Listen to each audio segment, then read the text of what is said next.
as you can see, all these AI automations coming about, and like there are statistics which show a decrease in human IQ, right? Right.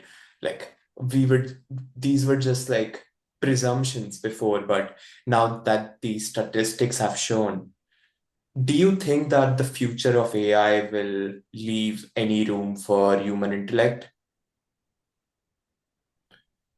Uh, if you want my honest opinion, I think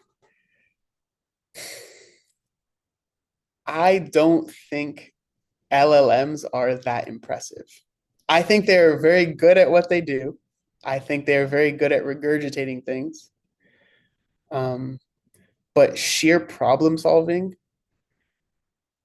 I think, is going to be way more important. Domain knowledge and being able to understand a problem, breaking it into small segments, and then feeding those segments into an LLM.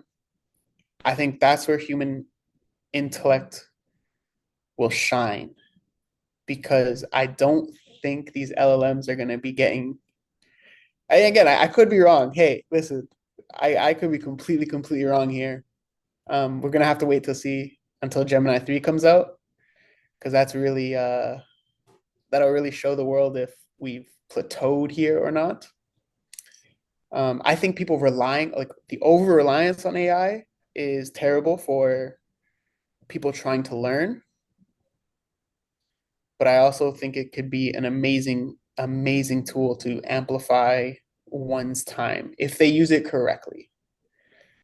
So I don't want to say this is the end of human intellect. Like a lot of people who are like doomsaying say this. I personally don't believe that at all. And I use these tools daily, right? Like I see their limitations on a daily basis, and I see what I can and can't do with them. They're incredible for what they're good at, and they've saved me so much time. I'm able to build so much faster. I'm able to learn so much quicker.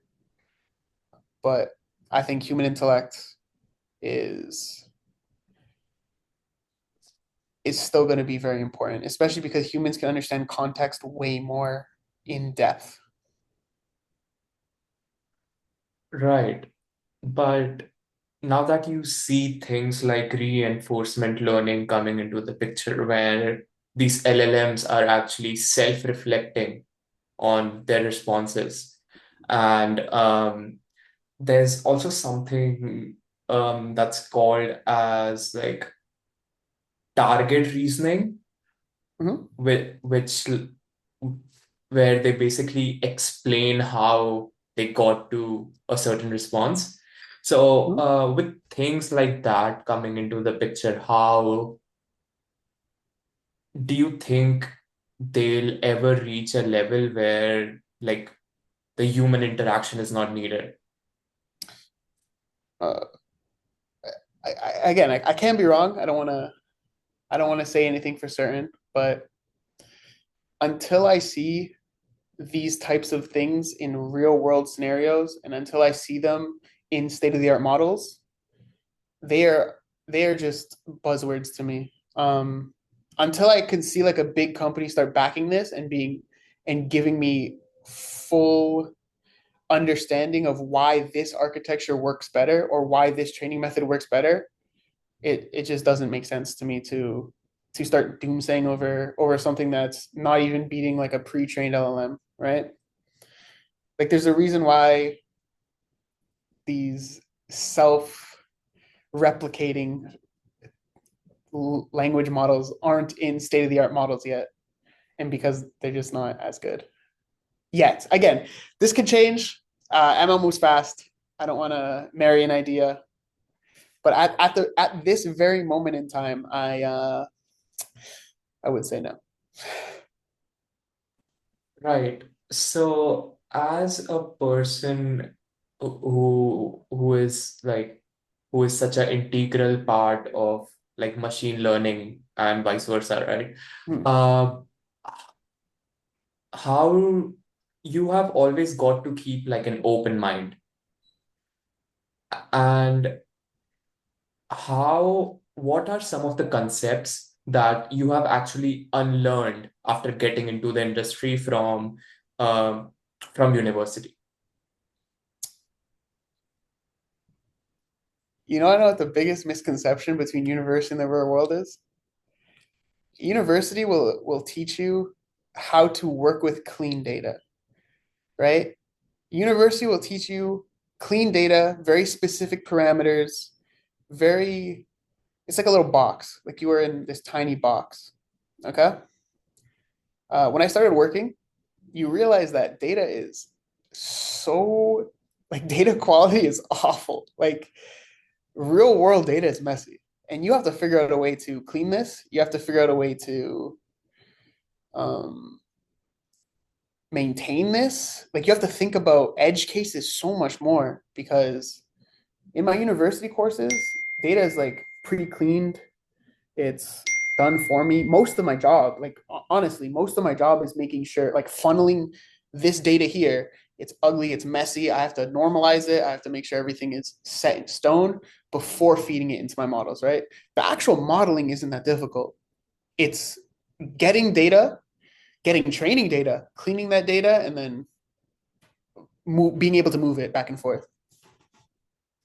So I think unlearning that experience where every single thing is just going to work is pretty important because 95% of the time, uh, I'm battling data. That's my job. Like I'm literally just fighting, yeah, fighting data. Right. So more on this, how do you see AI changing the industry in like the next few years? So I'm not talking about like the future of AI or anything, just in like the window of the next few years. How do you see AI changing the industry? I think entry level people, if you can utilize AI, if you can legitimately utilize it and not just blindly follow LLMs, if you know what you're doing, you can build things in record time, like impressive things in very, very quickly. Um, Me and my supervisor has 20 years of experience in databases. I have before this job, I've never touched a database. When me and him work together, we are able to make incredible things, like things that I personally would have not been able to make yet. Um, because just blindly listening to an LLM is the surest fire way to literally not get anything done. You'll just run around in circles. But if you can utilize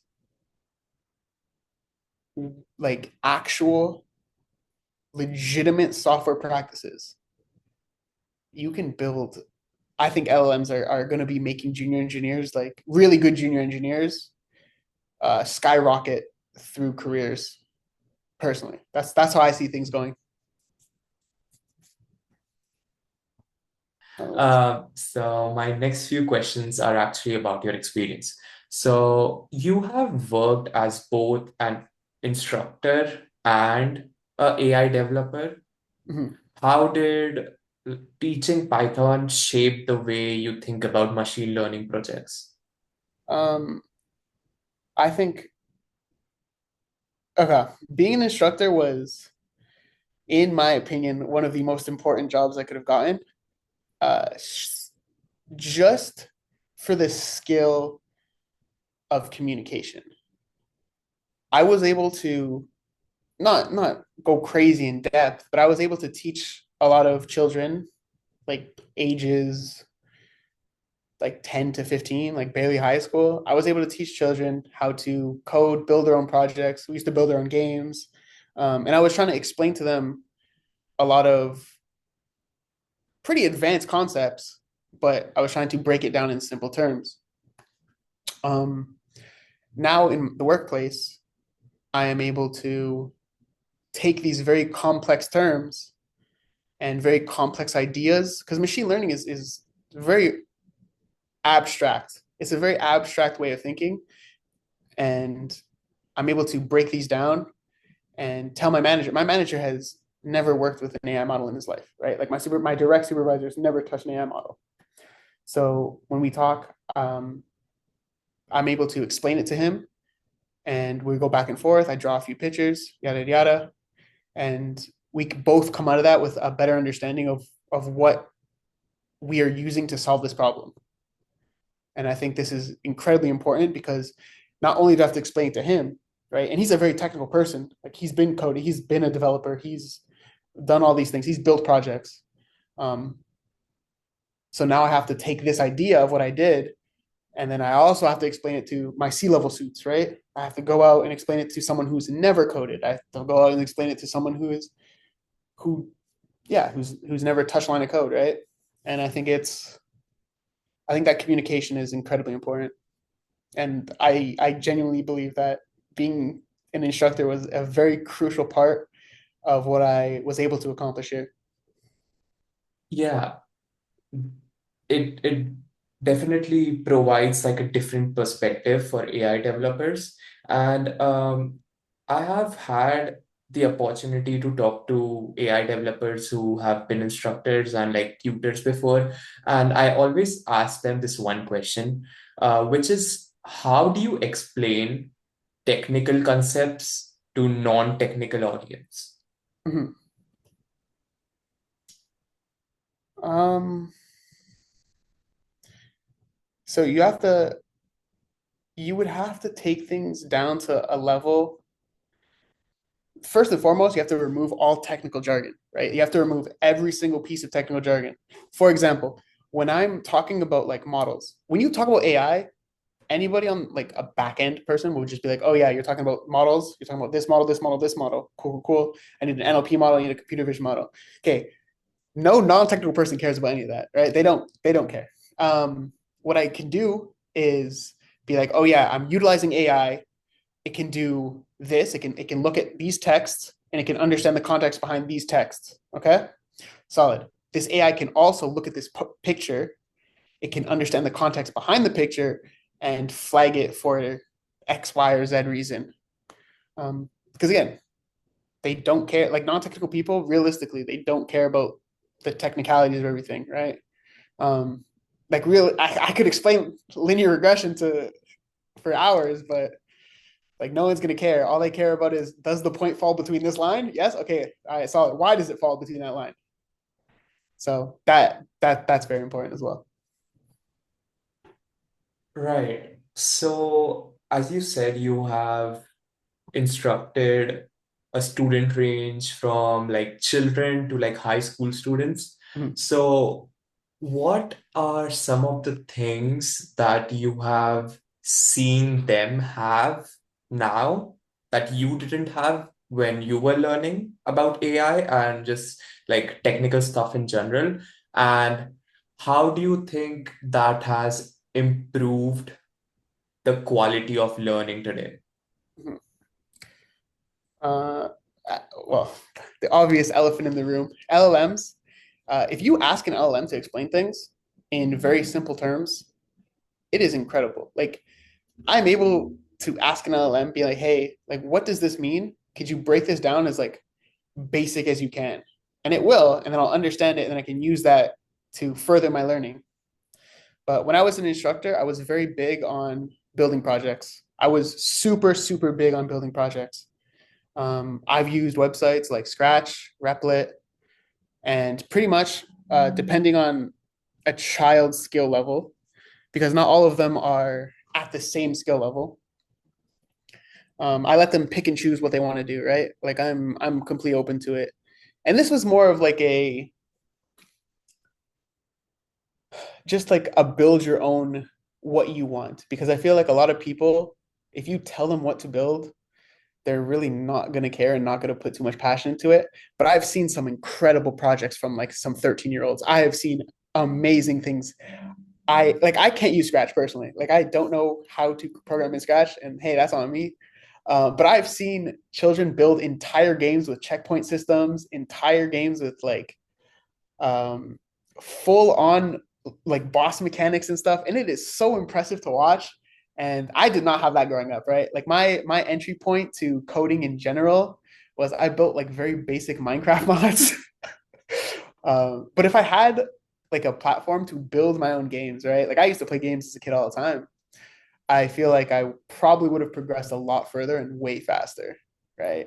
And I think because it gives you that abstract object oriented like mindset of understanding, oh hey, like this is an object, I can do this with it, right? I think that's incredibly important. Hi, yeah. So not to get off track or anything, but did you build like game modes or Yeah, like I build game modes. yeah, did you build like game modes in Minecraft or was it No, no, just like no. mods? No, it's just like very basic mods, like changing item textures and stuff. I am terrible at Java. I'm probably like the worst Java developer ever. Hmm. No, with some of the things I've seen people do in Minecraft now, like it's been like an evolution, right? Um, yeah. But anyway, what was the biggest challenge in taking a machine learning project from research to production in your current role? The biggest hurdle was building something production ready is a very big thing. Like building something that works like what, 60% of the time, that's simple. Building something that has like over 90% reliability rate is a very difficult task. Um, because now you're thinking of, oh, my application has to be up 100% of the time. And I have to learn software practices. I have to learn how to push things to production. I have to learn how to like learning an entire product's life cycle. This is coming from somebody who has never built software though, right? Like my challenges will be definitely different than someone else's challenges, right? Like if you ask a developer who has like 5, 10 years the same question, I promise you he'll say, oh, ML was the hardest challenge. But my background is in ML. So I was able to build, like, I was using Jupyter notebooks to begin with, like prototype, right? Um, and then seeing this project go from like CSV files to a full on front back end, like as a full on staging environment. It's crazy that I was able to pick up all this as fast as I did. Um, but this is another point where I always bring back to join startups. Like join startup, you are in charge of literally everything. If something fails, it's on you. Like that sink or swim mentality that'll actually force you to learn, bar none. And yeah, I think actually building something is the most difficult part of my job. like building a cohesive, reliable piece of software is the hardest part. Right. So since you you like getting involved with startups and you like that boss aspect of it, that you are basically in charge of anything. If something fails, that's on you. If something works, that's on you as well. Um, Yeah. s- what have you thought about building your own startup? I okay for an entire year and a half. If you ask any of my coworkers, when I first joined the company, my whole thing was I want to build a startup, and then like I want to build a startup. That was my thing, and I want to take some of my friends who are really smart, like they're incredibly intelligent individuals, and they're doing their own things right now, and they're killing it in their roles. Like I have friends who are like cybersecurity experts, and they're fantastic at their jobs. Like every one of them has its own unique skill set, and I think being able to like combine all those skill sets to build one cohesive project is like realistically the end goal, right? Like you want to build something that's so cohesive and so like fantastic, yada yada. But the biggest part about starting a startup is finding a problem, right? It's finding a problem that's solvable. And that was like the part I was struggling with the hardest. I spent almost the entire summer, not the this like right before the summer, I spent 1 or 2 months trying to theorize with a couple of my friends because I was so unsure I was going to get a co-op. I was so 100% sure. So let's lock in for the summer. Let's build a startup. Let's go. Um, so we brainstormed for a bit and we had some terrible ideas. And I was like, all right, whatever. I got this call. I joined my company. I was like, okay, whatever. I can, accrue some capital and then we can potentially work with something here. And then all of a sudden, I was building stuff. And like I practically work as a lead developer on this legacy solution. And I practically have my own startup. My company is just obviously I don't have the rights to it. My company owns the rights, but like the actual end product is in my vision. And it's crazy when people ask, like when people need to make changes to my product, they have to ask me, and it's so surreal to me because I'm like, uh, yeah, sure. Like if you think that's good, like I like taking feedback that way. But that's completely off topic, and I'm so sorry. I get sidetracked a lot. Um, yes, I do want to make my own startup, and eventually, I most likely will. Uh, but we'll see where everything takes me. Right now, I'm very happy with where I'm at. I'm pretty stoked to get to do practically like build this in my vision. So it's cool. Yeah, it's amazing, and it's actually giving you experience of how it would be to have your own startup, right? Yeah. The boss aspect is just a motivator. Um, but so we have all these students coming up in ML and AI, like they have become the buzzword for every computer science slash data science student. So, what are the top three technologies to learn for someone who wants to break into AI? It all depends on what role you want. As an ML engineer, my job is to implement models into software, right? Like to build models and then build software around models so it's usable for a specific use case. If you want, I think bar none, I think you should understand the theory behind every single model that you implement.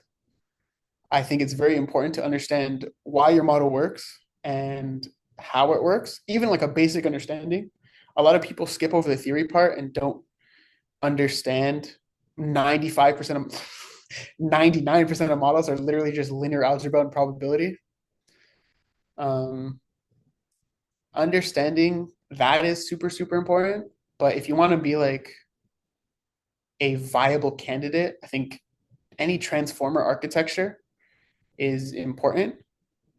But let me give you, okay, so at work, um, I was tasked with this, like build this product, right? And my supervisor, in the beginning, he was so set on using a big model such as I think it was Llama. Llama 3 just came out. Yeah. So these massive models, right? Like you're talking like a 7 billion parameter model, right? And that's going to cost, like realistically speaking, let's like you can't think as like a person just building things with free money. You have to think of things as a business, right? Like if my if my product is going to cost more to run than it is going to cost, or than it is going to like pull in revenue, why would I build it? Right? Unless you're at like the forefront of AI, like you should not be building stuff like this. Um, and we're just using it for a lot of classification tasks, right? Like the whole idea of all of this was just build it and use classification tasks. So for me, I didn't understand like using such a big model for this, and we were able to talk and we were able to like problem solve, and then we were able to. I eventually started bringing up the ideas of using tiny models, and I do think a lot of like a lot of AI roles will be using these tiny models to do one specific use case, right? Like you can build like 7 tiny models and use them. Each individual has their own specific use cases. I think that's way more efficient than using one big overarching model that just tries to do everything and fails 95% of the time. Um, so small models, small LLMs, transformer technologies. If you want to be like hip, uh, and I guess Python. Like Python is literally the back. Like you have to be able to read what you're doing. Like you can generate code, yeah, but if you cannot read where your LLM is messing up, I think it's kind of gonna be useless, you know? So, what is one thing that people ask you more about in terms of what you're working on and what you're looking forward to? Um, like what do you mean people? Like people at work or people just in Like, general? just in general, like what is something that you would like to get traction towards? Like, it doesn't have to be from like people you know or anything. Is Hmm. this just to get traction towards something you're working on or something that you're looking forward to? Uh, the biggest thing I'm looking forward to, honestly, is finishing this project. I think once this is like, so I'm replacing software, right? Like I'm fully replacing legacy software that this company has used for over 20 years. You know, like this is a like not a small feat. And I'm going to replace the software, and I'm going to use everything I've learned here, and all of the like I have everything documented, I have everything logged, where I can take this and then I can apply to a master's program, and then from that master's program I practically do whatever I want, right? Um, hopefully start a startup, but hey, who knows, man? Honestly, who knows? You know, I could just go retire at like Google or something. But I think I just want to finish something. Like there's a lot of developments happening, and uh, sometimes it gets like really overwhelming. So I'm just looking forward to when things can calm down eventually. Because right now it's just constant like building, building, building. Um, Something doesn't work, I just break it and then go back and then refactor. So I hope that once this is done, and then become like you get to that maintenance mode, that's what I'm looking forward to so bad. Well, the maintenance mode is going to bring its another set of problems. But but yeah, I feel like in our industry there is this big aspect of delayed gratification, right? Like you don't get gratification instantly. Oh, You have to work on something for like a while to show it to people, I would say, because like I can't just show like incomplete code to someone and tell them about this problem I solved, right? The product is like the price, right? Um, if you had one piece of advice for students in the job market for machine learning, what would it be? you can solve 95% of business problems with the simplest ML models.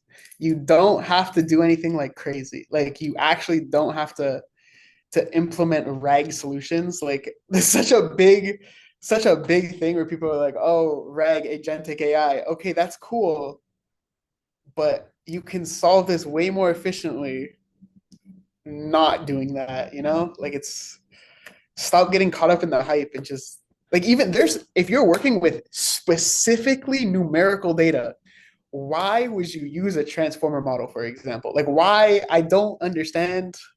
Like it's just like a thing. Like I see it on LinkedIn all the time where people are just talking. I swear it's just buzzwords, and I'm just like, why are we talking about this? Why are we using RAG solutions to solve this random like problem that'll take like 30 seconds? But yeah, that's a big thing. Don't get caught up in like the actual hype. Like build stuff that'll last.